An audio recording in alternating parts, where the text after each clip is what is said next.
based on what you learned in the Gizmos investigations that you did, I'm hoping you have come to some conclusions about how to add integers.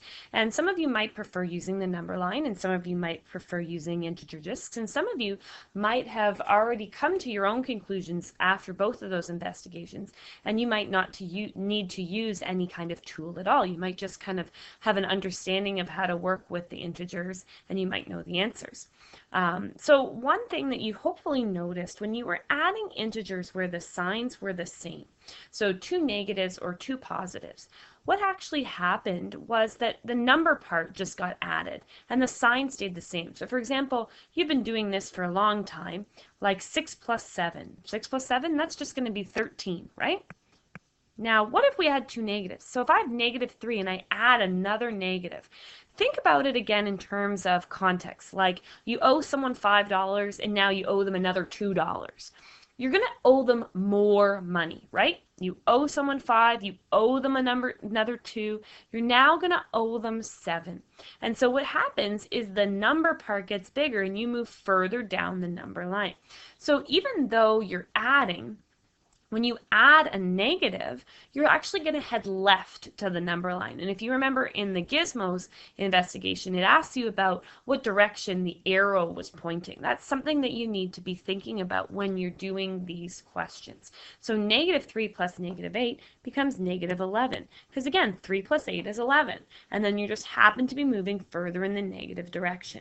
So -2 plus -6, that's going to be -8. -3 plus -2, that's going to be -5. So when the signs are the same, you're just going to add the numbers together. You're going to keep the sign the same. Two positives, you're just going to get more money, right? Think about it. If you are given $6 and you're given another $7, you're now going to have even more money. Likewise, if you owe someone money and then you owe them more, you're now going to owe them even more. Now, the other one to think about, oh, shoot. Give me 1 second. There we go. The other one to think about is what do you do when the signs are different? So when the signs are different, you probably noticed that it was kind of like you were subtracting, that your answers actually got smaller. So what you actually do when the signs are different is you're actually going to find the difference between the numbers. So for example, 5 plus -8, that becomes -3 because the difference between 5 and 8 is 3.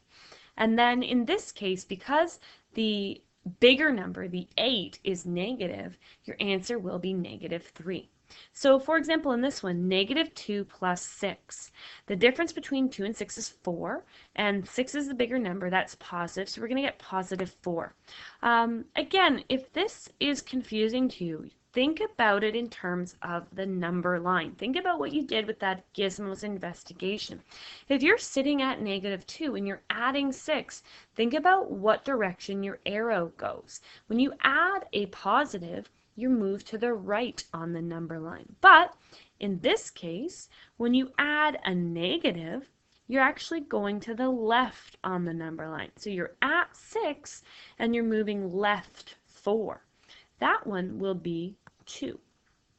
Or think in terms of the difference between 6 and 4 is 2, and 6 is the bigger number, so it'll be +2.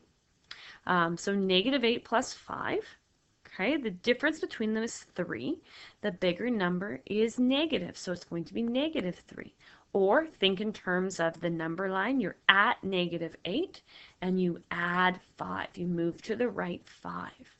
This one will be you're at 4, and you're adding -9. And remember, when you add a negative, you're actually moving to the left of the number line.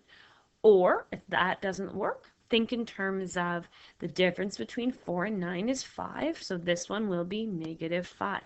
You have to use whatever works for you, and for some of you, you might prefer the integer chips or discs. Some of you might prefer using a number line. That's usually what most people prefer.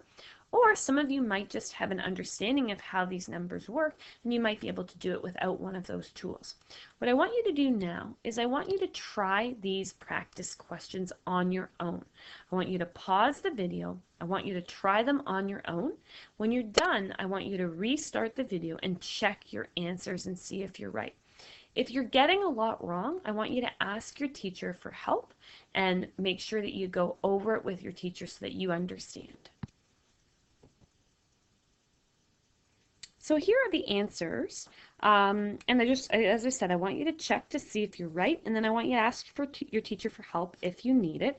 A couple things that I do want to just draw to your attention are these bottom two right here. Notice that when you add two opposites together, your answer will always be 0, and that's just something to kind of keep in mind.